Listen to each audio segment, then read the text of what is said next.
Look at my face. You should be going live here in a few minutes or a few seconds. They're not, see? no, it is. I know. I mean, compared to now, Well, yeah, I mean, it's pretty big. Yeah. When I look at pictures of me when I was like pregnant versus like now, because like before I was like, oh, like, yeah. And then like now that I like see the comparison, I was like, oh no, it looked a little bit different, a little different.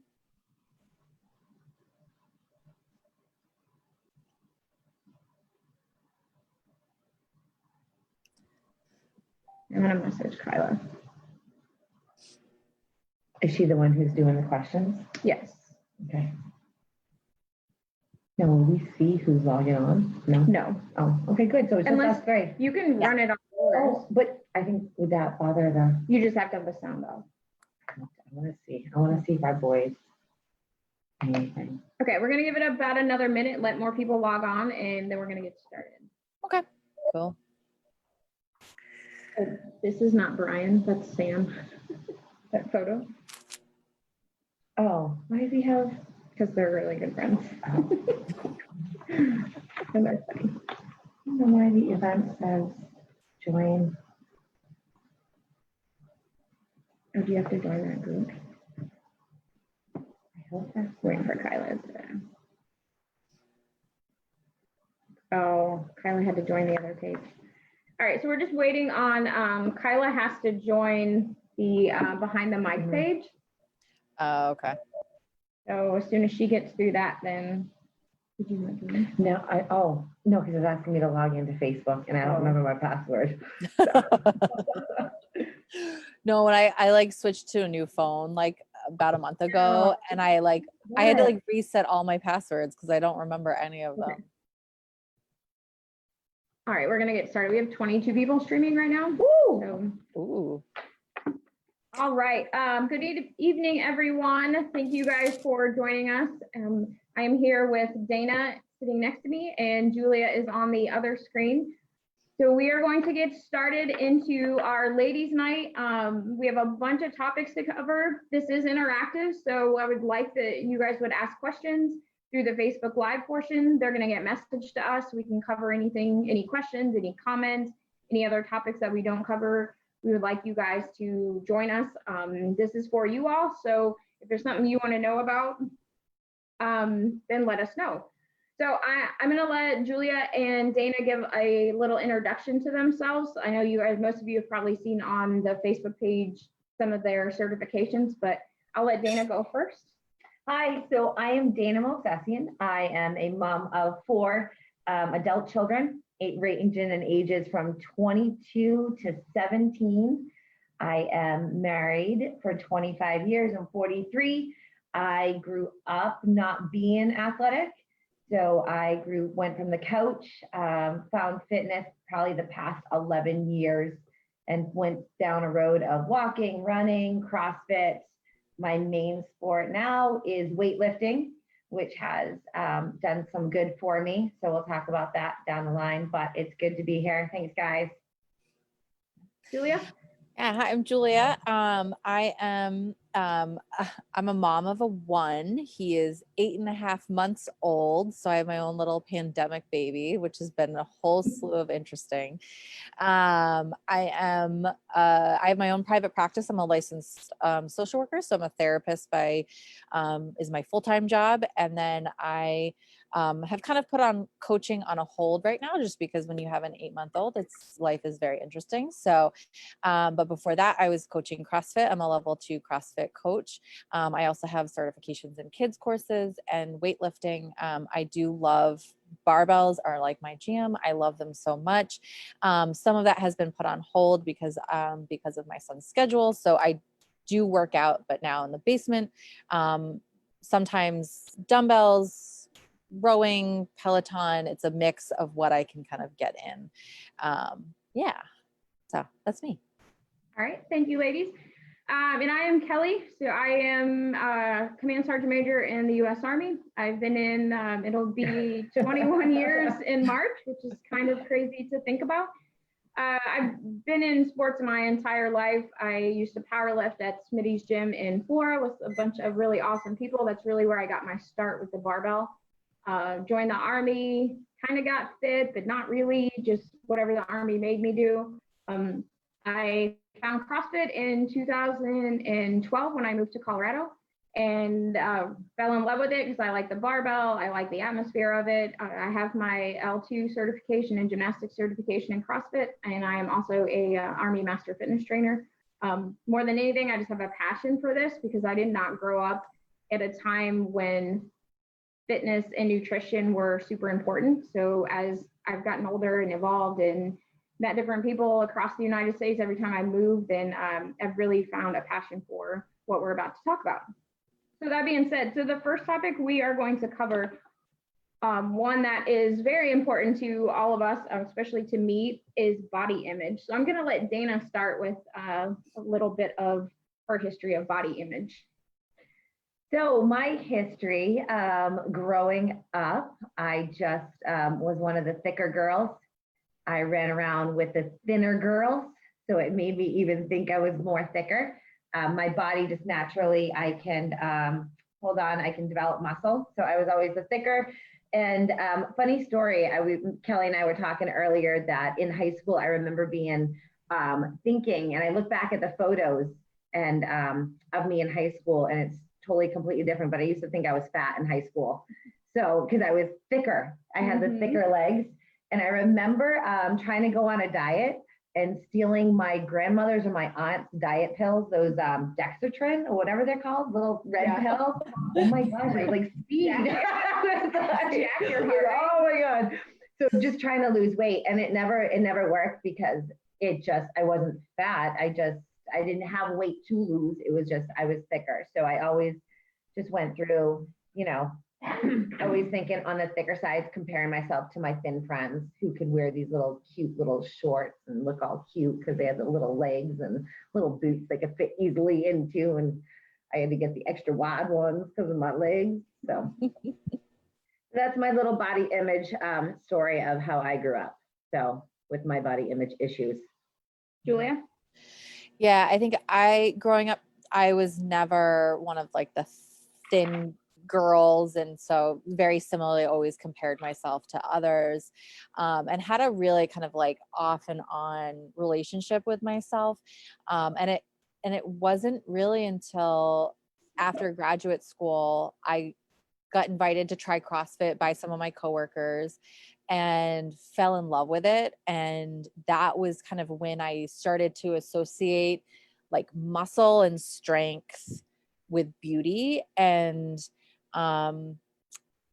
just that I could be very powerful and really love myself. And then I got pregnant and I had a moment. I had several moments. Kelly heard many of them of kind of being like, but I'm not thin anymore and I'm not strong. And I had to be reminded that I was pregnant. And of course, I'm not going to be lifting the same weights or running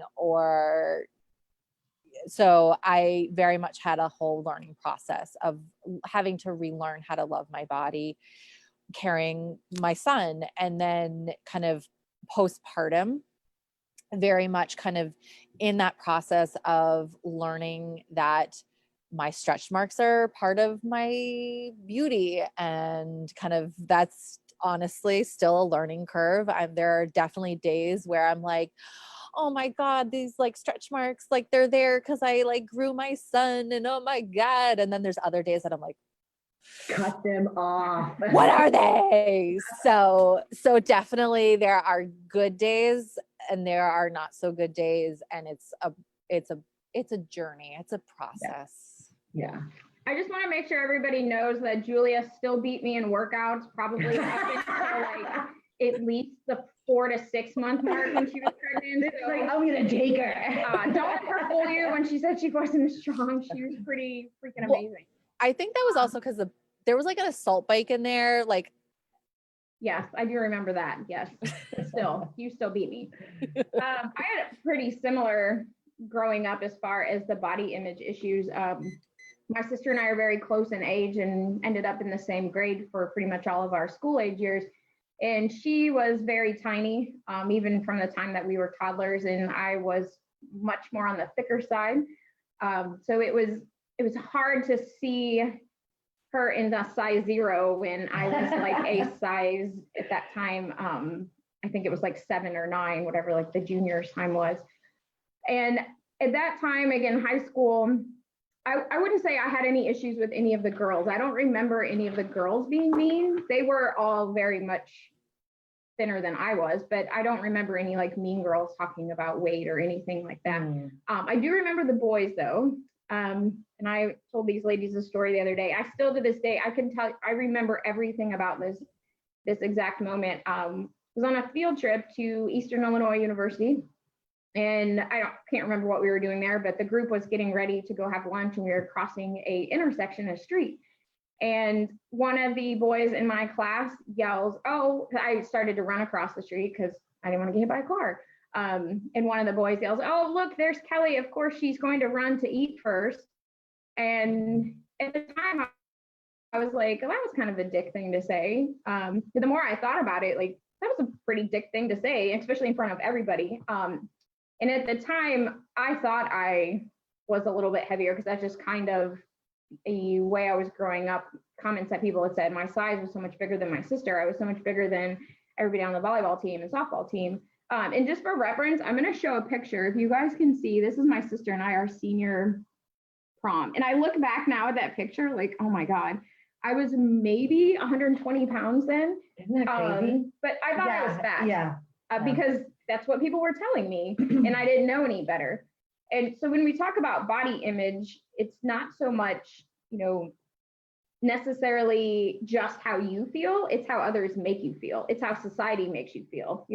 I'm going to go ahead and say my age, but we're both in our 40s. So that time frame that we grew up in, the media and everything was, you had to be super rail thin because that's what was sexy and that's what was beautiful. And if you had any sort of thickness, then you were considered manly or some other derogatory term that you want to use to describe. I can't recall any role models that I had, females, that had any sort of muscles whatsoever. And so I can't, yes, that guy in high school was a dick, but we're gonna find them. Am I allowed to say that? I hope I can. It's ladies' night. Yeah. You can say whatever you want. But the rest of it, I think, is just society. That's just the time frame that we grew up in. So I can't really fault anybody individually for that. It's just a completely different world and what was on magazine covers, and then that was the craze of everything was fat free. Yeah, which really meant it was full of all kinds of junk. And so it being in my 40s, it's interesting to see how everything has evolved from, even like back in junior high and high school days, that it's really awesome to see how much it has evolved. And at this point, I FaceTimed with my 8-year-old niece earlier, and she likes to show me her muscles, which is awesome. Like we work out together every time that I'm home. I'm proud of my muscles. She's proud of her muscles and she thinks it's cool. We took a screenshot of both of us flexing today. So that makes me really happy because I didn't have that. So any young girls that are in the age of kind of working out or, I had a girl from back home say that her daughter told her that she had arms like a boy. And the mom was like, no, like, that's not what we want to say. It's, you have arms, you have muscles. It's not, you have to have like a boy or you have to have it like a girl. Do you guys have anything else you want to add for body image? Yeah, I think it's funny how talking about our age in the society, but I remember when I started getting into CrossFit, my husband was also slowly getting into, he's not anymore really. He's more of an endurance athlete, but he was into CrossFit, and I am the stronger one out of either of us. And if you ever see him and you know him, you would admit. So he's super fast, I'm super strong. So I remember telling my mom, who's probably in her 60s, 70s now, about, I won this workout, and she's like, don't you let him win? You should let him win. And I'm like, I'm not letting him win. I'm stronger. But I just think it's funny how we have that kind of society. And like you were saying, I think it's amazing how I think slow steps, but I'm happy with the progress we've made where we have these role models in kind of all genres of sports now of a thicker, thicker females. And I was actually, I love numbers. One second. So Kyla let us know if you guys are not part of the Build the Machine or Behind the Mic group, then you're going to have to request to be part of the group. They're both awesome groups, so I hope you guys do that. But you're only able to comment if you are part of the group. So for those of you that don't want to be part of it, don't want to join, if you want to text one of the three of us if you have any questions, or you can send it on Facebook. And if you do go into the group, then you just have to refresh your screen and you should be able to comment on the Facebook Live portion. Awesome. No, I was just talking about, so go join those groups, definitely. But I was talking about, I love numbers. And when Kelly asked me to join, we were talking about what we're going to talk about, and body issues is a big thing, I think, for all of us. But I love numbers. And I was actually saddened to see some certain numbers that came up when I was kind of Googling research in the body issues. And I found a number, and it says that actually 2% of women actually define themselves as beautiful. So when they wake up, they probably won't want to change this, change that. Because I think if you ask an average woman, what would you, if you had all the money in the world, what would you change on yourself? I know for me, I would probably, I could go through a whole list, I'd be taller. Yeah. I don't know, could you do that? I wish I could. Yeah. But you would just list all these things, and it's just so sad to see women just changing things that's just how they are, instead of embracing it as beautiful. So that really saddened me to see that percentage. And I think we're going to transition into body composition. We did have a question posed to us that Julia is going to take the lead on this one. The question was about women who have had a C-section and how to get rid of that that little area. Okay, wait, real quick. We just got a question that came in. So, when did your body image issues start getting easier to handle or stop bothering you so much? Oh, good question. That's a very good question. I had a conversation with somebody the other day about this. So mine didn't start going away until I joined the Army. And part of it was just being around other people who were more accepting. And then also just, being forced to run and do push-ups, and my body composition changed, which is what we'll talk about in just a second. But it really, honestly, and I've kind of always been the person where if you say something to me, I'm not going to let you know it bothers me. So I would just kind of internalize it, even though it did, I just wouldn't show it as much. But I was probably in my early 30s before one day I was just like, you know what? F it. I don't care what other people think. I don't care if they don't like how I'm dressed, or if someone your size shouldn't wear that. Well, you shouldn't look at me then. I adopted that attitude where this is my life and I'm going to do what makes me happy.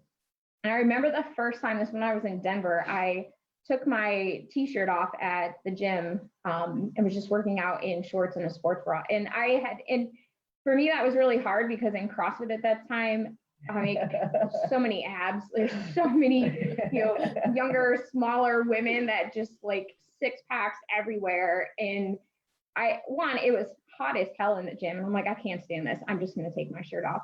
And I realized that nobody cares, especially in the CrossFit world. I don't know, a Globo gym, if you were like Planet Fitness, I don't know if you can take your shirt off there. Don't let you. Yeah, I know some gyms don't allow that, but it was so freeing. And I've been in gyms when I moved here to Massachusetts. One of the first things I noticed about the gym I started at was there were so many women of all ages and all sizes just working out in a sports bra and shorts because it's hot. So why? Because I'm a little bit thicker, I should have to keep my shirt on? No, you can look the other way.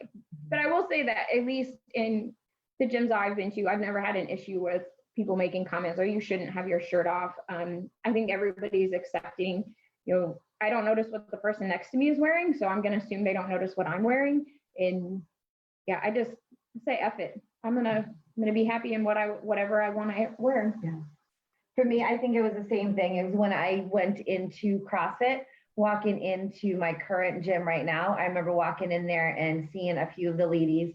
I'll probably mention them. Tiff Normandin, just walking in. I don't know if any EXPers are logged on, you know Tiff. She's got the traps and she's got the booty and she's got the quads, and walking in there and just seeing her so confident in her own self, I was like, this is where I need to be. And just working overtime, watching my body be able to get stronger and watch it, knowing that's the way it was created to just be stronger, just sitting and, realizing this is the way it's supposed to be. Now, I'm not going to lie to you and say I still don't deal with it. I still do.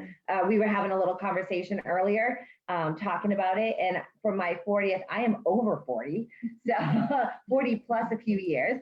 So for my 40th birthday, I told myself I wanted to walk on a beach in a two-piece or bikini, whatever you want to call it. Is there a difference? Two-piece bikini? I don't know. And anyway, so with a two-piece, and not only walk on there, but I wanted to be confident in walking on there. So I did it. I still struggle with, walking on there, walking every summer, walking out onto the beach with, two-piece, or even just hanging around a poolside in a two-piece. I still get a little intimidated, but you just gotta suck it up. And I'm like, this is me, embrace it. And it's glorious. So. Julia? Yeah, I think, so I was in my late 20s when I started CrossFit. I'm in my mid 30s now. And I remember it was very similar to you, Kelly, where I was like starting to feel more confident. And I remember like very similar, like in the middle of a CrossFit, like workout, like taking my shirt off, and, Dog. there was like a group of really strong women and really cheerleaders for each other. And I remember like just when you got to that point where you felt confident enough, not necessarily because you were like, oh, I have like six like ab, like let me take my shirt off, but like I feel confident enough, I feel comfortable enough to take my shirt off because it's like 100 degrees outside with like a ridiculous amount of humidity. That was like almost celebrated, of like, yeah, like you're like awesome, like way to go kind of thing, like just like yeah, like you hit that like personal record, like way to go. So it was also kind of like being celebrated for kind of like doing that, kind of putting yourself out there and accepting yourself, and then having people accept you for doing that. Julia brings up a good point. I do want to say, so the three of us CrossFit, that's how we all met. I will not say CrossFit is not for everybody. No. And we are not here to tell you to go do CrossFit. But one important thing about that is find in a group, whatever workout, where you are with like-minded people. Like Julia said, you're going to find people that celebrate you. And for us, that happens to be the CrossFit world. It could be a regular gym. It could be a spin class. It could be like mommy and me class, whatever the case is. But you want to surround yourself with positive people that have the same sort of goals that you have, because then it's going to be easier for you to, one, you're going to want to go to the gym or wherever your workout is. You're going to share ideas just like we are here. And it's going to, one day when someone's gonna be like, take your shirt off, let's just work out, and it's gonna be awesome, and everybody's gonna be excited about it. Yeah, Kelly, so I think I've told commercial. Yeah. So I think I told you, like, so right now, like I'm not able to get to the gym to a lot. So right now, like a lot of my workouts are on like the Peloton bike, and my favorite instructors are the ones who are like, celebrate you. There's like one who's just like, you're a queen and you're killing it and you're doing awesome. And I'm like riding and I'm like, yes, I am. And that's like what you need, is to make sure you have, if you can't show up, like if you have, because we all have those days where it's hard for you to say that to yourself, that community to kind of share that with you. I think the more you feed that kind of, feed into somebody or hear that about you, the more you're going to start mentally, believing, Yeah. So you got to find those people to feed into that. Yeah. So now, since we kind of just talking about body composition, we're going to go into the C-section question, Julia. If you want to discuss that. So when Kelly, the question was, how do you lose the little area below your C-section? I love this. Yeah. And so I think I talked a little bit about, I think people don't always think about like how invasive a C-section is, and that sometimes when there is when they're putting everything back together, sometimes there is an element of kind of misalignment, and so sometimes it's really, really difficult to lose that because of just the way that things are. And I think when we were talking about this, I had a lot of questions about like, well, how far into the term was the baby carried? Because that's going to change kind of how much stretching there was, right? Because if you carry a baby to 30 weeks versus 42 weeks, that's going to be a lot. There's a significant growth that happens that might leave a little bit extra. And so there was questions about that. There's Whether it's twins or one baby. right. Twins, one baby, very much different sizing. And I think because we did we find out how long No, ago? we're just generalizing this. Generally, Yeah. because I think the other thing I think people forget is that it takes about 2 years for a woman's body to fully recover from giving birth. And so I think oftentimes women, and I know like myself included, I was like, oh, like I'm going to give birth to my baby. And then like right, the logical side of my brain was like, it's going to take like 2 years to recover. But then like that rational, like emotional part of my brain was like, oh, like I'm going to like start lifting weights. Like when I get that 6-week clearance, like no problem. We really have to remember growing a human, giving birth to a human is a lot of work. It puts a lot of pressure on our cardiovascular system. And then if you breastfeed your body will not give up some of that extra weight because of the way that it stores and produces milk.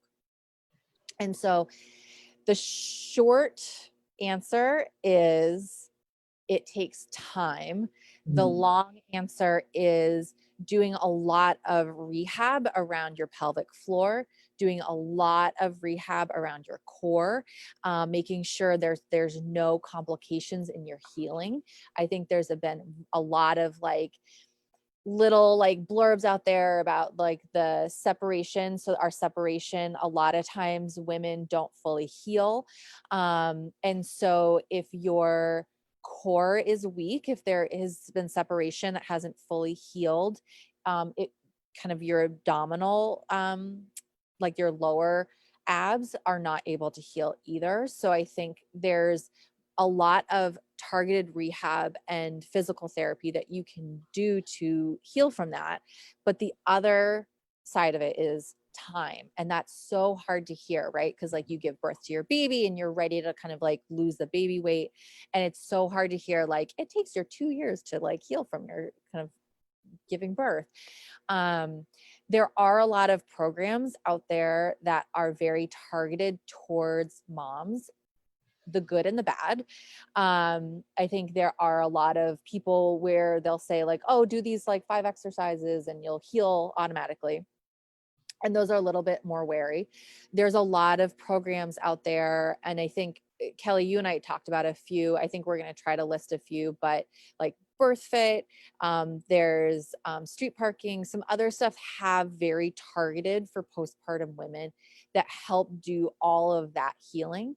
And then also I always recommend to find a pelvic floor physical therapist who's going to help you do some extra exercises to help you heal internally so that you can heal that piece of it. Like when I saw my pelvic floor therapist, I found out that I never fully relax my pelvic floor, which is why I have some weakening, which I didn't realize that was a thing. So those are some things. I'm happy to kind of talk to that person a little bit more to kind of give them a little bit more kind of help in that. But that was my long-winded response to that question. Great response. And I will connect you with that person and you guys can talk in a little more detail. And like Julia mentioned, we will list some of the people she follows and some of the coaches for the pelvic floor and postpartum. So those of you that are interested can go back to the Build the Machine page and we'll have them listed there. Well, my baby's 17 and I'm logging on to find some of those. Yes. There's That is also a good point. So the whole pelvic floor thing is not specific to women who have kids. There, you can have never had given birth and still have pelvic floor issues. So a- Kelly, I want to jump in. Sorry, because I said it, but I think I should explain. So oftentimes we don't always think about what the pelvic floor is. And so if I had a visual, I would, but basically we have a muscle that holds in all of our like uterus, but it also is responsible for holding like our organs and all of that stuff because it's all pressured and it's very much like a canister.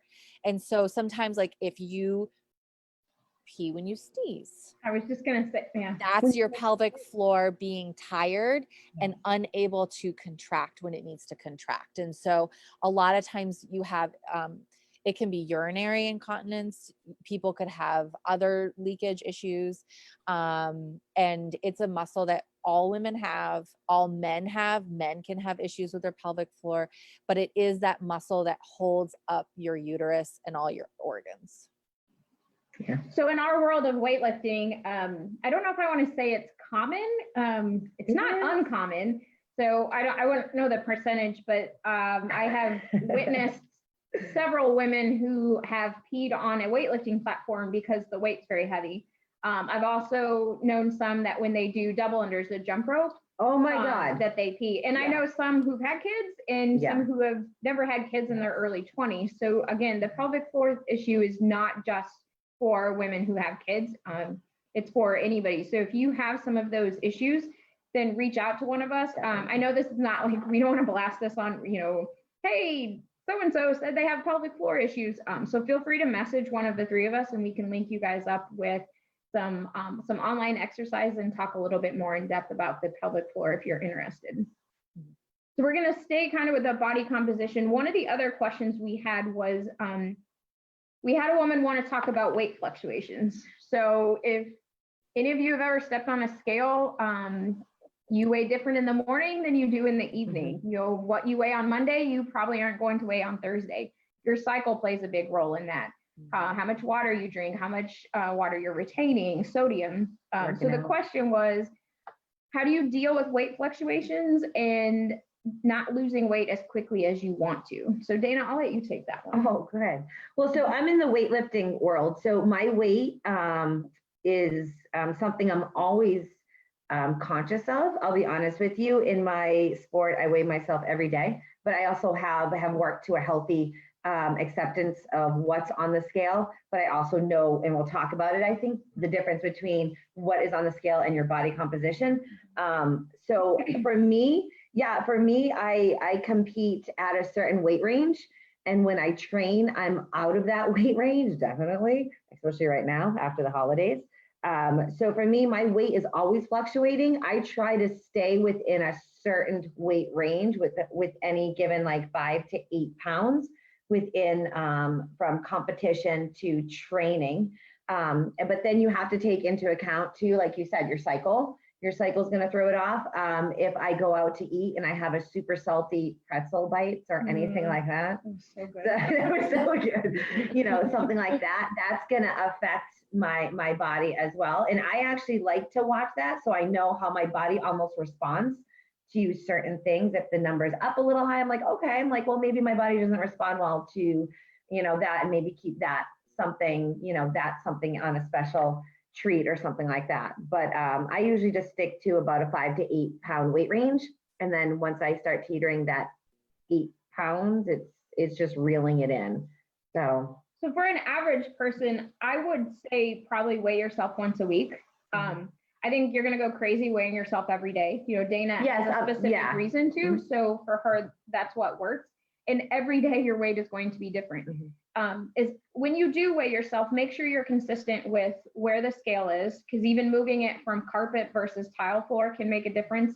Make sure I would suggest you're not wearing anything. You're naked when you weigh. If you wear clothes, have the same thing on every week, because every sports bra weighs different, shorts, whatever it is that you're weighing in. Ideally, the best time to weigh yourself is in the morning after you have gone to the bathroom. If you can't do that, some people got to wait for coffee, whatever the case is. Still be consistent. I would say try to stay within the same hour of every day. So if you weigh yourself at 10 a.m., on Monday, then that next week, weigh yourself, around the same time. You can weigh yourself in the evenings. Again, just be consistent, but there is going to be a significant difference from 7 o'clock at night and 7 o'clock in the morning. So in powerlifting, we used to do, trying to cut weight, we would weigh first thing in the morning because you weigh the lightest then. Yeah. Your body kind of flushes everything out. You after you go to the bathroom, that makes a difference too. If you're not retaining as much water, drinking as much water, that all plays into. And the second part of that question, you're not losing as quickly as you want. So there's a lot of factors that would tie into that. As we get older, as much as I have fought it for several years, nutrition is much more important when it comes to losing weight. As we get older, your metabolism changes. I heard people say, oh, once you get over 30, your metabolism slows. Yeah, it does. Your metabolism slows down. And then it just continues to slow down. And we work out, we eat right, try to do things to prevent it from slowing down as much, but that's just a natural process. So if you're not losing weight as quickly as you want, we're going to talk about some of these other things, but I would ask, how much sleep are you getting? Again, we'll go into more detail on that in a second. What does your nutrition look like? What does your workout program look like? There's a whole lot of things with losing weight. And then the other piece that Dana alluded to, and I'll let Julia talk about too, is the scale, the number on the scale versus body composition. So I'm going to show you guys a picture of me. I got permission from my best friend to show this of her. If you guys can see how large my face is in this photo. If you can't see, it's pretty big. So this was in 1999, right before I joined the Army. And I weighed close to 150 here, which is, this morning I weighed 142. So she's telling her weights, Julia. It's okay. I didn't know we were going there, girl. Well, we can talk weights. So anyway. Yes. Yeah. So if you see, like, my face is much bigger in this photo than it is now, but I'm much more lean than I am now. And it's not because of, I was probably close to I'd say 146, 147. So within 5 pounds, I weigh now what I did in that photo. But I was strong because this was right before my last powerlifting meet, right before I joined the Army. I deadlifted 315 and I thought I was like this badass because I was super strong. And I competed in a meet in February, had my best total ever, 699.9. Pretty good. Almost 700. And how old were you? 21. And I left for basic training 4 days later, and it took me 24 minutes to run 2 miles. Yeah. Because I thought I was in shape because I was strong, but I had shin splints. I was so slow. It was horrible. But I weighed about the same that I do now as I did then. And because of the change in my body composition, because I've gotten leaner and stronger, then now I can deadlift about the same, run my 2 miles in less than 18 minutes. So there's a huge difference. And on those same lines, I'm sure a lot of you have heard a pound of muscle. What is it? I can't even say it right. A pound of muscle weighs the same as a pound of fat. No, that is the wrong saying. A pound of, what do they say? A pound of muscle weighs more than a pound of fat? Or is it backwards? They say, yeah, they're supposed to, a pound of muscle weighs more than fat, isn't it? I can't even say it wrong. I can't. Are you alluding to like the BMI? No. People will say. No, I know. Yeah. So whatever that saying is, people. Somebody can text us what it is. Yeah, someone message us whatever that saying is. It's wrong. That's why I don't remember what it is, because a pound of muscle and a pound of fat both weigh a pound.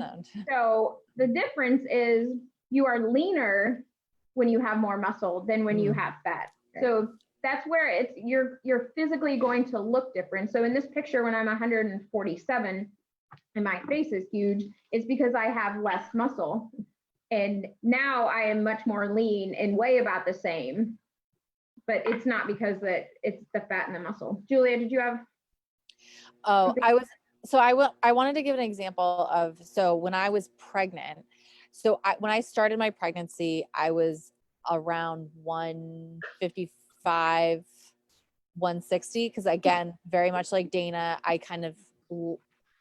look more at like a range versus like a set amount.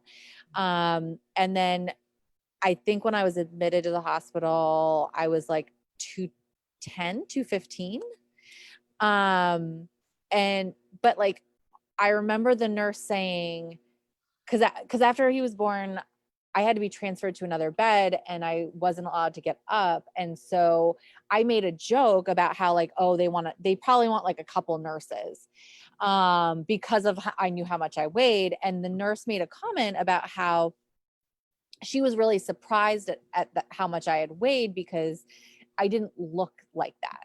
And so I think that speaks volumes to, it's really hard to compare your weight loss or weight gain to anyone else's, because how I'm going to hold my weight, how I'm going to lose my weight, how I'm going to shift things, right? Like I know like I immediately lose weight in my boobs, and then from my boobs it's my butt. Like, so it's like there's certain things that go first, whereas with other people it's different. So it's My arms get leaner.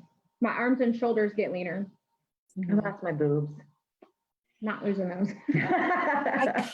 I'm not gonna lie, breastfeeding, I'm really looking forward to not breastfeeding and going back to having my like itty bitty boobs. I like my itty boobs. No. I need to just clarify real quick. We know that a pound of muscle and a pound of fat. We have messages Yes. coming in right now. Appreciate it. Awesome. You guys I really appreciate the help. We That's what we were understand saying. that. But there's I've heard it before where people think that a pound of fat weighs more than a pound of muscle. And it's the size. That's really what it is. But they're both a pound. Absolutely both a pound. So, go ahead, Julia. Back to the not losing weight as quickly as you want, or maybe not in the spots that you want. I think that's the key thing too, is like the spots, right? We always have like those one or two spots where we're like, ooh, like if I could just lose it here. We never lose it there. Like ever, like we never lose it where we want to lose it. And so it's also thinking about kind of like sustainable, like where you want to go as an overall versus like, oh, if I could just lose this, if I could just lose it. It's thinking about like, okay, like how do I want to look overall versus that like, oh, I've got to lose this, I've got to lose that. Because like we can never lose just our one. You can't spot lose. No. You can't target. I mean, you can target, legs get a little more muscular, but there's nothing you're going to be able to do to only lose in a certain targeted area. And that leads us, great segue, into our next topic of getting bulky. Woo! Our favorite subject for those of us that weight lift. So I'll let Dana start with this one since she is the resident weightlifter. Oh, bulkiness. I love when women come in, and I've seen them, and there's a perfect meme of like it's a video of a lady coming into a gym or somebody coming into a gym and they're all like thinner. And then they touch a dumbbell. Have you guys seen this? And they blow up into like, and it's a guy and he's like, I'll get all this like muscle and everything. So it's so funny. I love when women, they want to tone or they want to look lean or they don't want to get bulky. And the bulkiness, I love definitions. Bulky, being large in size, mass or volume, have an excess body mass, especially muscle. I love it. So I've got a lot of muscle on me. If I did my body composition, going back to what we were just talking about, I have more muscle than I do have body fat. So I guess I'm on the bulkier side.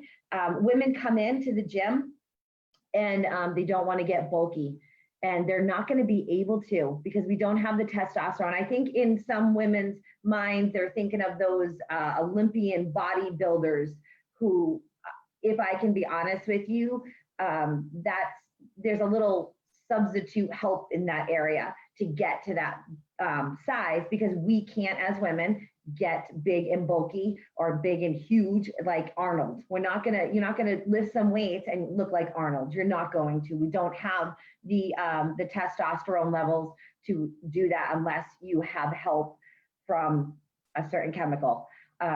So you're not going to get bulky from coming in and doing a few deadlifts. You're not going to get bulky from coming in and touching some dumbbells.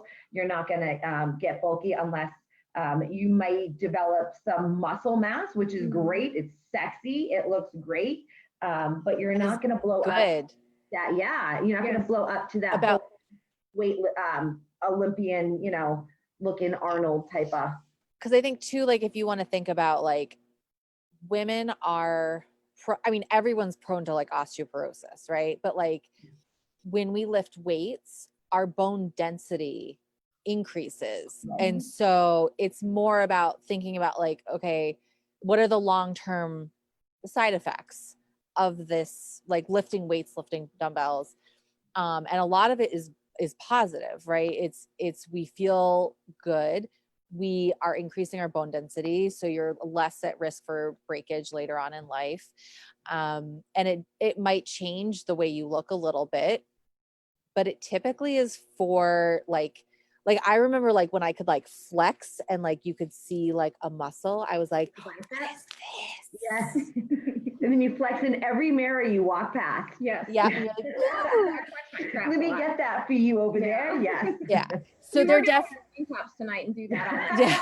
I thought it might be distracting. I think there were like when I was lifting, and it's still because there are sometimes were shirts that I couldn't fit into, but it was never like I was like busting out of shirts. I have broad shoulders, and from as long as I can remember, I struggled to wear button-down shirts. And was in tumbling, gymnastics, played a lot of sports, so I've always had bigger traps. You will very rarely ever see me work out in a t-shirt. I cannot stand sleep. Even Army PTs, I'm not allowed to, but I pull them up a little bit because I just don't have that room through the shoulders. But I'm okay with that. And again, that was before I ever started lifting weights. Feel a little suffocated. So we have a comment from one of my friends, Amanda, just to talk about the bulkiness. So this is her experience. I fought so hard for muscle gains, 4,500 calories plus a day. That's how much she's eating. Wow. And after all that, still not bulky. So like Dana said, unless you have some supplements, you're not going to get huge. Yeah.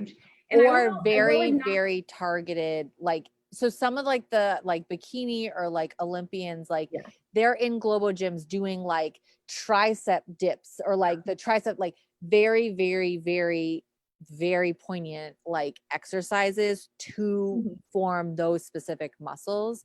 But if you're going in to do a more general workout, it's really hard to get that. And they tend to eat less than normal. They have a very high caloric deficit in order to get that lean. So, super lean, so the muscles pop out more. Yes, they dehydrate before their competition, so they look even more lean. So again, another good segue. So we started talking about the targeted areas and the fitness portion of it. We're talking a little bit about doing strength versus cardio versus conditioning, and this will help those of you who have questions about maybe you're not losing weight as quickly as you'd like. So this is where I would ask, what are you doing in the gym and how long are you doing something in the gym? It's good to go in with a plan. That is one of the reasons I love CrossFit is I can go in, do the workout on the board. A coach tells me what to do. And then in a little over an hour, I go home. I don't have to think about it. I just move, and that's the soldier in me. You tell me what to do and I'm going to do it. So for me, it's a good fit. I would caution you against just walking into a gym without any sort of plan. I'm very old school. I like to write it down in a book. There's all kinds of apps that you can download and put in your own workouts, or you can use some kind of notes on your phone if you don't want to write it in a book. It's something to keep you on focus. Kind of like I use the example of when you go to the grocery store and you don't have a list with you, how much random stuff do you end up with in your cart, and how much probably not good stuff you end up with in your cart.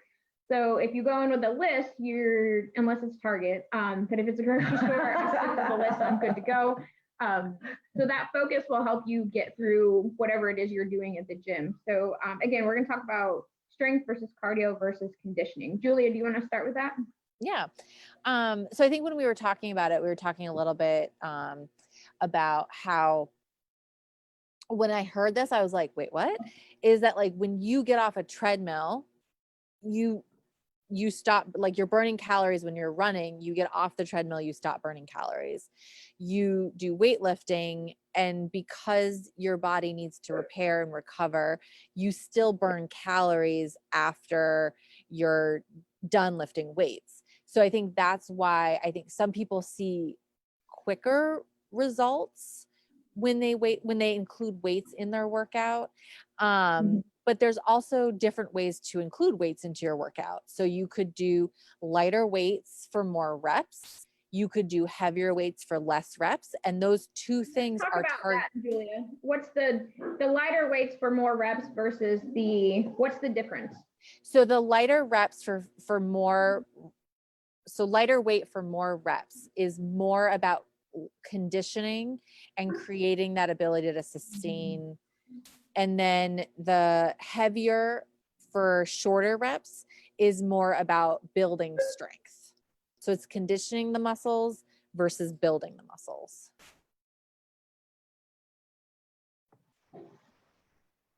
Okay. Oh, is Abel barking Sorry. in the background? Yeah, my dog is going nuts right now. I was trying to mute it so he wasn't disturbing everything.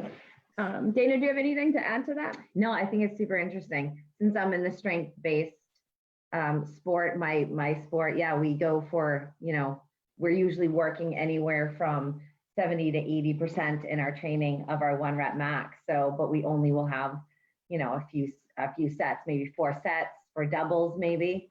So let's talk about with COVID this last year and the quarantine, everybody's building their home gym or doing something, they maybe only have their living room to work out. So let's talk a little bit about, say I've got 20 minutes and I have limited equipment. My kid's down for a nap or whatever the case is, I'm on my lunch break. What would you guys suggest for people as far as working out at home or with very limited time to get their biggest bang for their buck? I think you'd have to also ask what their goals are, what their goals are. So they want to lose weight and get healthy. That's what we're doing. Burpees. So I love, so there's a thing that I learned through CrossFit, but it's a general thing. So Tabata. So, and you can get like a Tabata app. So it's 20 seconds of work, 10 seconds of rest, or you basically do double the work as the rest. Kelly, I can see your face just being like, she's going to deal with her child. You got me now. Go, let's talk. So like 10 seconds. So I like to, you can pick any movement, burpees, air squats, push-ups. If you have equipment, really, you can throw equipment in there. Also love, I think Kelly, you love these too. So every minute on the minute. So if you have 20 minutes, you say, okay, for 10 minutes on every minute, I'm going to do 5 push-ups and 10 air squats.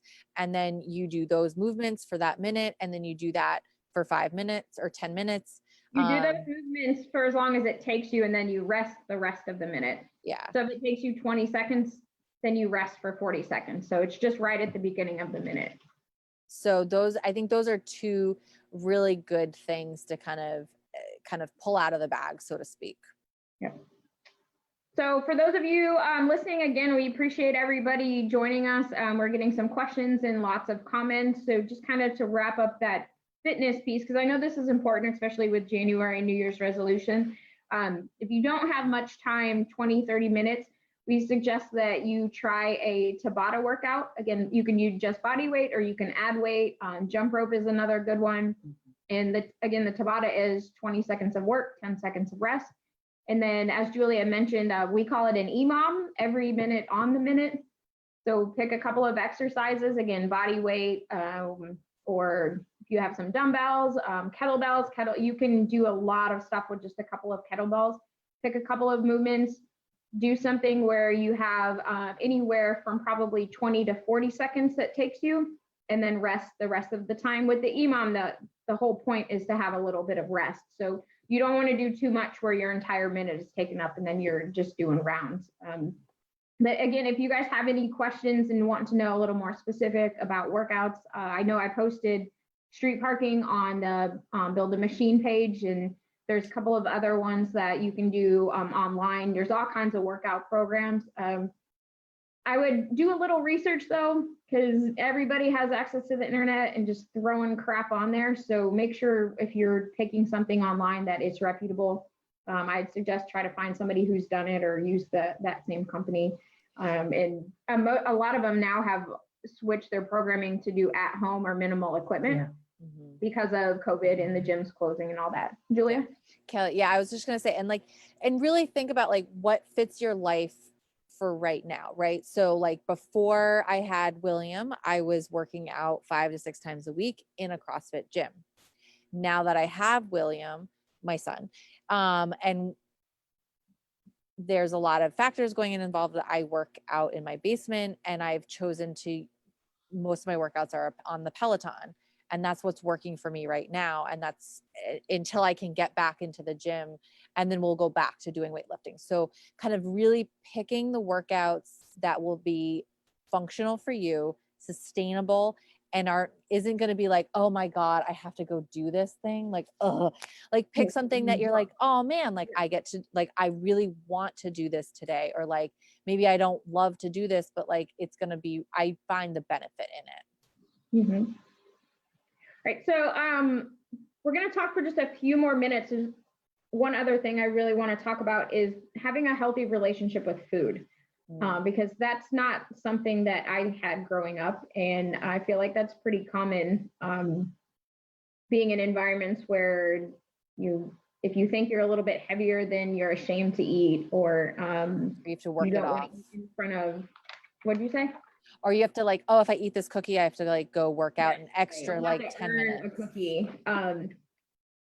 So a couple of things about that. So the whole, like, I have to earn this in order to work out.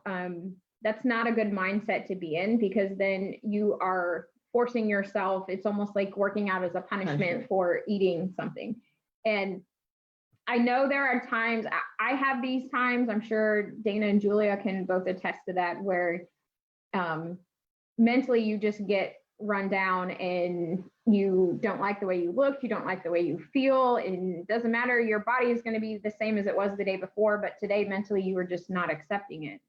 And you have to understand that if you eat a hamburger and French fries one night, it's going to be okay. Absolutely, you are going to be okay. You did not gain weight from eating one meal. It was built over time. And I have to remind myself of this.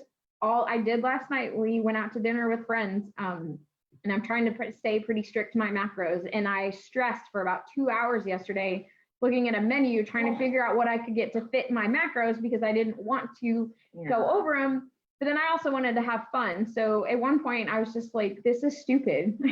I'm going to go to dinner, and I had fun, and I ate my chicken sandwich, and I ate a small plate of French fries. That's what I allowed myself to have, where I could still be, and we had dessert, and that we all split, which was awesome. So find you friends that are willing to split desserts so you don't have to eat them by yourself. We definitely have those. But again, just know you're not alone in how you feel, the stress of trying to eat right. And I think Kelly, I love cupcakes.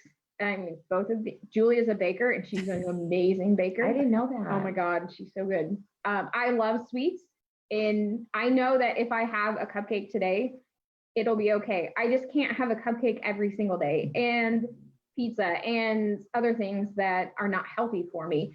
So if you prevent yourself from eating stuff, if you say, oh, I can't have this, I can't have this, the more you tell yourself you can't have it, the more you're actually going to crave it. So a couple of tricks that I do, because I do have a sweet tooth. If I buy a package of cookies, I will separate them into the serving size, which sadly is only 2 Chips Ahoy cookies. So I buy the little snack bags, and I empty the entire package and put 2 cookies in a little snack bag and put it back in the cabinet. I've had friends say, oh, I would just eat multiple bags. Well, for me, once I pull out that one bag, I'm more conscious of how much I'm eating. So then it slows that down. So then I don't eat it as much. I also buy Dove ice cream, makes little miniature ice cream bars. They're like 2 bites, and they are perfect, because a lot of times my cravings, I don't really want a pint of ice cream. I actually have never in my life ate a pint of ice cream. I just can't do that.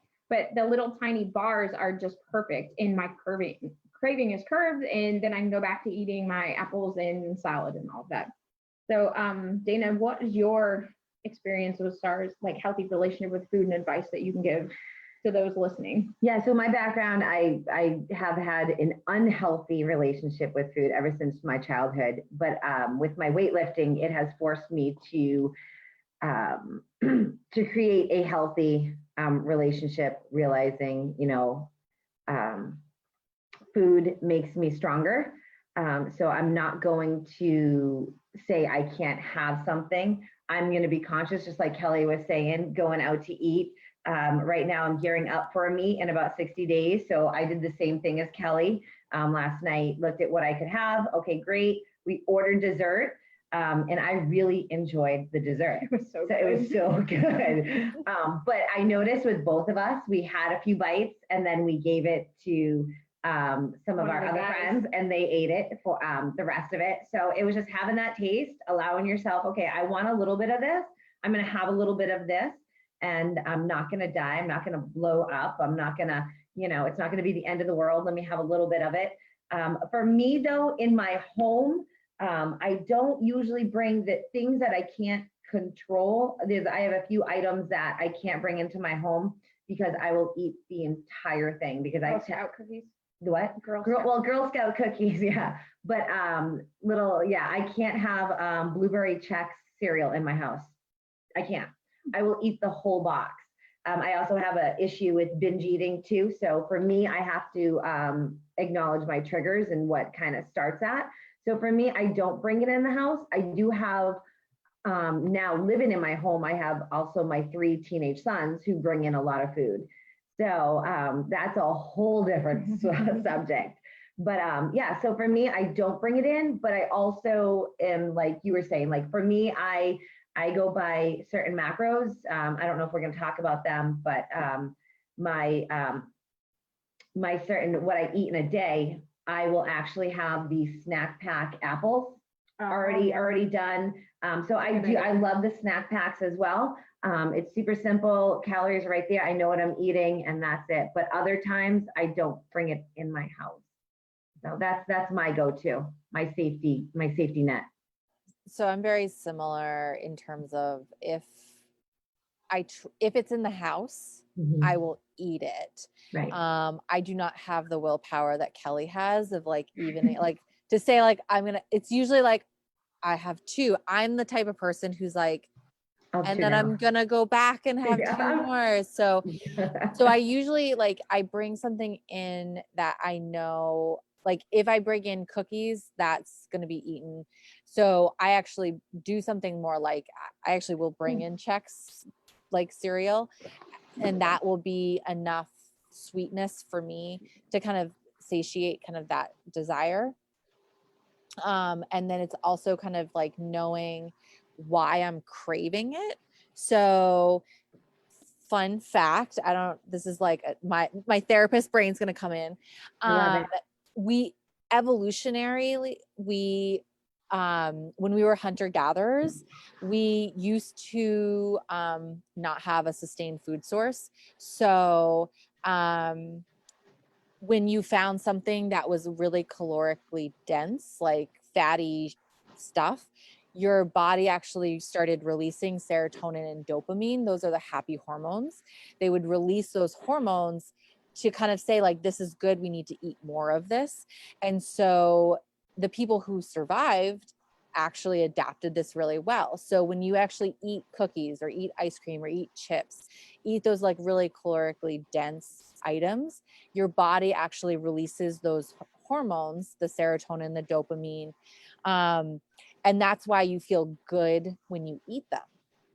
And so sometimes when I'm craving sugary, fatty things, because my body is craving the hormones that it gets from those, not necessarily those foods themselves, because it's now kind of blown up in our face, so to speak, because we can just go down, there's like 6 grocery stores in like a 5-mile radius where we can buy all these things. So I sometimes will check into myself and say, well, why am I craving these things? Do I need to get extra sleep? Do I need to kind of like make sure like what is stressing me out right now? And so very much like I have to think about like globally what's going on in my life too. So I have like little hacks around it, but then also kind of clue into myself. I've also kind of thought about I think we've talked about the relationship, kind of also the way that I'm talking about it internally and externally, particularly because I'm a mom now. My mom never had a really great relationship with food and never really like gave that to me. And so I am always now wanting to be even more conscious of like the way that I'm talking about food. Even though my child is only 8.5 months, kind of making sure that like I'm encouraging him to eat a diverse selection of foods, that I'm demonstrating that I'm eating a diverse collection of foods, and then also not talking about it in like a really negative way. Yeah. Mhm. So we've gotten a couple of questions about cheat meals. I think this varies by person. This is absolutely not there's no blanket answer on cheat meals. I've done them on certain nutrition programs. Right now, because of where I'm at and where I want to be, I'm trying not to do cheat meals. At one point, I guess probably a couple of months ago, I wanted to stick to my macros for 3 weeks Kelly, straight. do you want to just, I think we talked about Oh, macros. macros. What are Oh, we macros? didn't, yeah. first person. Thank you. Good point. So macros are your macronutrients, the carbs, fat, and protein. So right now I think Dana does too. We have a set number of macros given to us by a nutrition coach, and that's what we follow. The coach based on our body size, our activity level, how much you normally burn just sitting there breathing. So there's a lot of science that goes into it. It's not just, let's just pick out some random numbers and see what happens. So I really wanted to stick to my numbers. And I said at the end of the 3 weeks, if I stick to it, then I will allow myself something sweet. And I went 3 weeks without anything sweet. And it sucked, but it was good, but I hate it. I had days where I was like, I want to eat a cookie right now. So for me, that was like my cheat meal at the end of it. I know other people are really successful where they are strict Monday through Friday. And then on the weekends, they just go out and enjoy life. I think here you have to be very honest with yourself about your goals. So, if you do the 80-20, which is what I call the Monday through Friday, you're good, and the weekends you're eating whatever. You have to understand that you are not going to lose weight as quickly or whatever it is you're doing. Some people are trying to mass or whatever. You are not going to be able to achieve your goal as quickly if you're not doing it 100% of the time. And that's okay because, we need to live, we need to be social, especially now. I mean, we all pretty much spent a year not being social. So if you want to get out and go have lunch or dinner with friends, don't stress like I did for 2 hours over the menu, kind of know your limits. And I think cheat meals can be a great tool as far as kind of a, I don't like using the word reward because to me that, again, that's almost like the workout is a punishment. And then my reward is, this meal. I like to use it as more as like goal setting of, it kind of pushes me to stay in line. Or if I just want to, have a meal, whether I'm with friends or not, that I just want to, I want pizza tonight, so that's what I'm going to eat. But again, you really have to check yourself on what your goals are and how quickly you're wanting to do whatever it is you want to do, and know that going off of a plan can derail you a little bit. I think that's why I like macros a lot instead of instead of looking at like specific calories, you're looking at the macros because like I don't count macros right now, but I have in the past, and I am going to kind of once I transition out of breastfeeding, is if I want pizza, I will eat pizza, Right. but it means that I don't necessarily eat. So obviously pizza is more carb heavy. And so it would mean that I don't eat as many carbs for breakfast or for lunch so that I could eat that pizza. So it's like, you can kind of choose where you want to put that. I've also heard a cheat item versus a cheat Yeah. meal. I was gonna, yeah. Yeah. Or versus a cheat day. The smaller you can make your, and also, to be honest, I'm not a fan of calling it a cheat something, because to me that kind of, that has a negative connotation to it. So if I don't know what else you can call it, just a meal. But to associate it with, like, oh, I'm cheating, I'm not supposed to be doing this, then I think mentally that triggers us to think that it's not okay when it is. You have to know what it means to have that one meal. And we had a comment about stressing, I always think I'm going to gain weight if I have a cheat meal. Well, you likely might if you have, a carb heavy meal 7-8 o'clock on a Saturday night and you weigh yourself the next day, you're probably going to weigh a little bit more. But then wait until Monday or Tuesday and everything is it's gonna even out. It's going to settle. So again, that goes back to how often you weigh yourself. And don't stress, the one meal, you didn't gain 30 pounds from one meal over the course of it took a long time if you're, overweight or add inches or whatever the case is. So it takes a while to do that. It's not just a one meal thing. So I would say you would probably be okay for those that want to have a cheat meal. Again, you just have to know your own goals without knowing everybody's individual goals. I don't want to go out there and eat a cheat meal and then someone comes back and says, I can't lose weight. So for me, I just want to touch on one thing. So from the weightlifting, I don't do a meal. It's more of a treat. I also try to figure out what I'm craving. You guys were talking about pizza. So if I'm strict on especially depending where I am in a for a meat, if I'm craving pizza, I'll try to make it kind of a healthier version to try to satisfy that craving. Along with my eating issues, I don't like to say I can't have this, just because if you say I can't have it, I'm just going to want to go after it. And the counselor and you, Julia, probably could agree with that. So I don't really recommend, if you're craving something, try to make it maybe a healthier way. 2, if you can't, then just try to have it in a small amount and just enjoy it. But I always plan mine as well. I'm not going to go on a splurge because I know if I don't plan it and I just go all willy-nilly, it's just going to end up in a mess. And I'm going to wake up with Twinkie wrappers all over me one night. You know what I mean? So I like to plan it.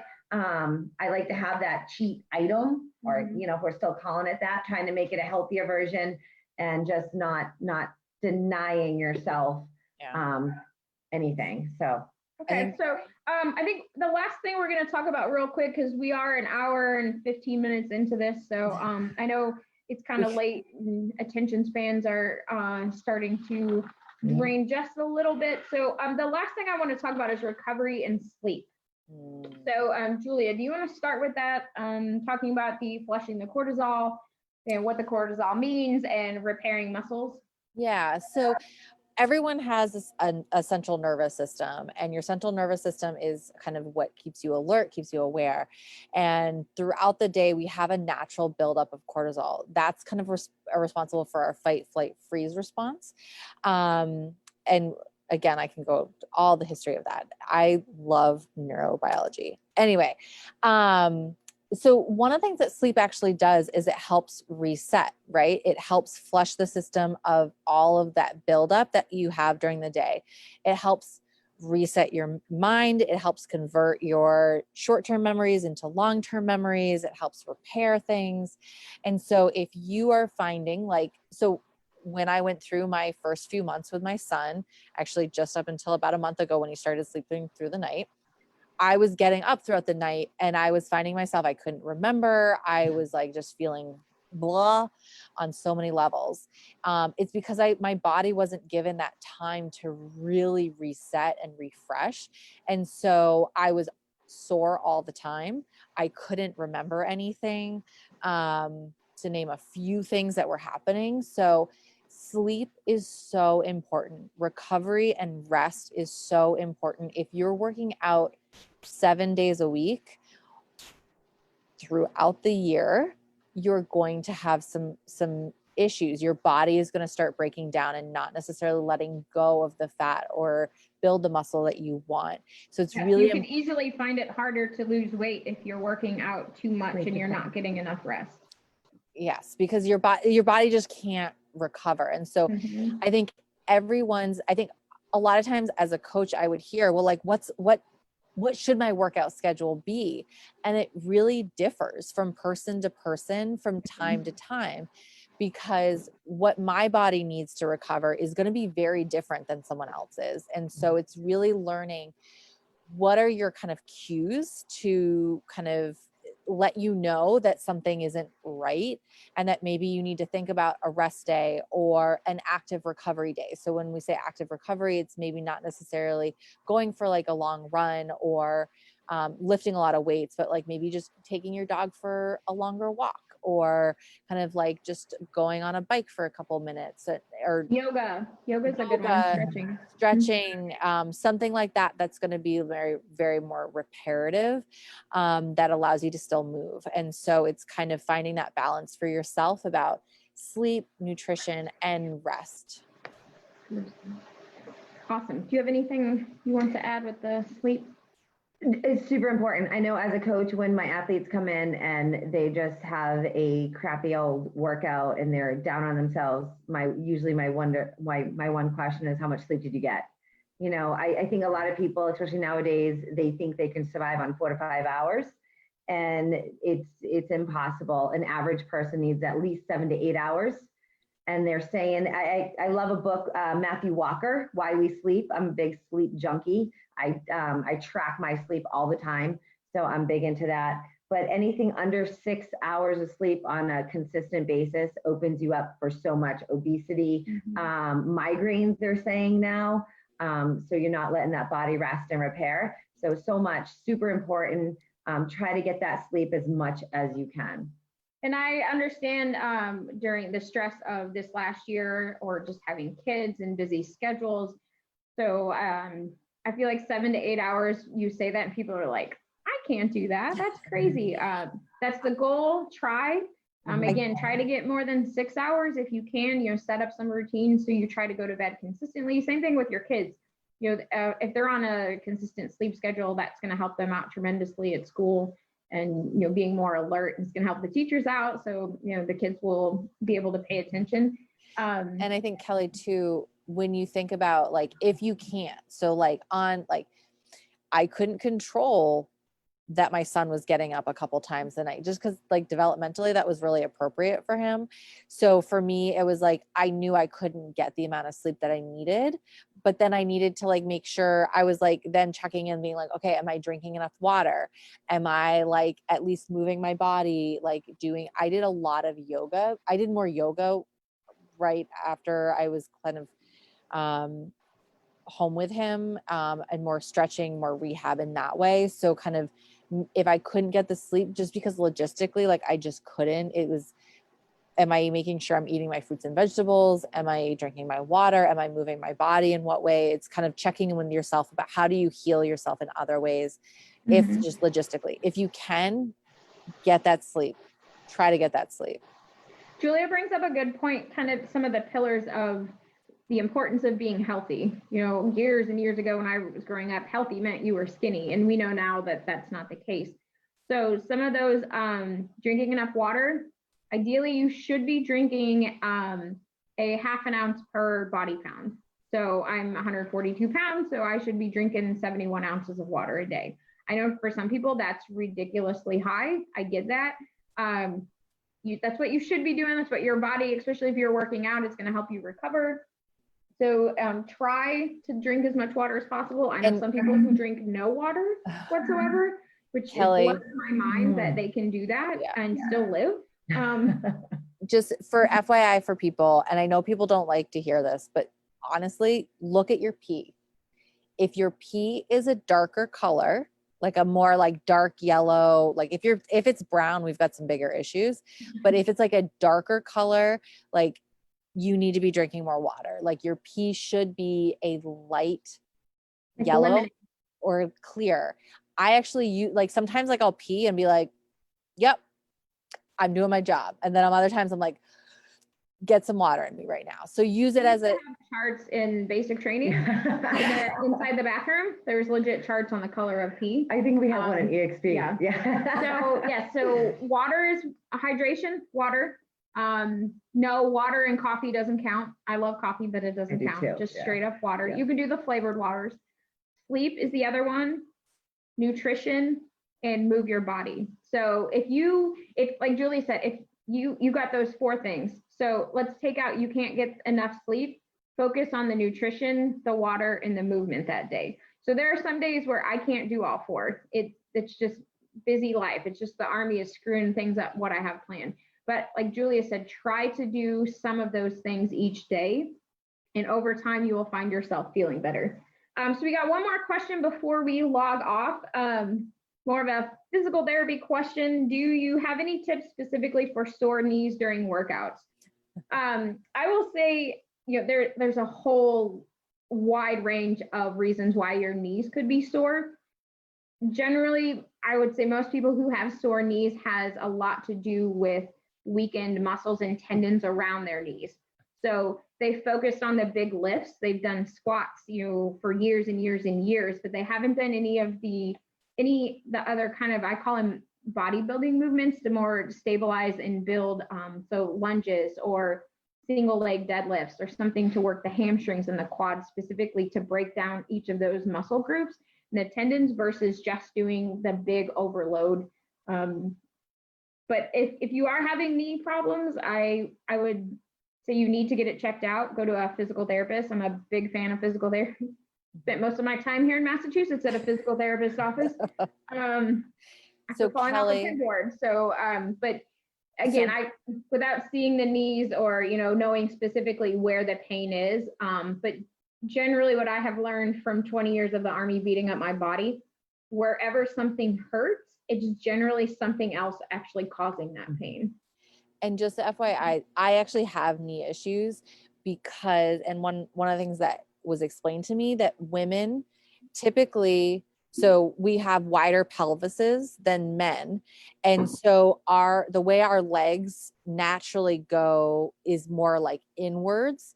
So men typically have more narrow pelvis. So the way that their legs kind of hit in their hip joints goes straight down, and they are less apt to have knee issues. Women are more curved, like it's more inwards. So we tend to have more IT pain and tight hip flexors and stuff like that. So, and all of that is connected. So athletic women have a higher rate of knee issues because of the way that our bodies are just. And so I would 100% confirm, like, see a physical therapist. They will help you figure out like other exercises to kind of strengthen other parts that might be causing that issue. Yes, one of my friends, Sarah Turner, she is a athletic trainer at Fairfield School in Illinois, and they do ACL camps for high school girls basketball, and because they've seen such a high rate of younger girls with knee issues and torn ACL. So that's something, and I don't remember that being the case growing up, but I know a couple of other schools doing the same thing, so that the awareness is out there now, and it sounds like they're doing something about it. So it looks like that's about all the questions that we have. I want to thank Sam and Brian for setting this up from behind the mic. Really appreciate you guys giving us this almost hour and a half time tonight. And thank you for everybody else for listening in. You should be able to access this again. I know it went kind of long, but if you want to go back and listen to something else again, you should be able to replay it. And if you guys have any other additional questions or want some more specific information, all of our contact information is on the Build the Machine page, or you can message me directly, Kelly Har, on that page or through Facebook Messenger. So again, I thank you. I appreciate your guys' time. This was awesome. Obviously, this is something we are all passionate about. We could talk for hours. Obviously, there's probably a whole other list of topics, but if you guys want to hear more, then put some suggestions on the Build the Machine page, and we'd be more than happy to do this again. So thank you, Dana. Thank you, Julia. And behind the scenes, thank you, Kyla. Appreciate getting all of the questions. So you all have a good night. Drink some water. Yeah. Bye, guys. Julia, stay on.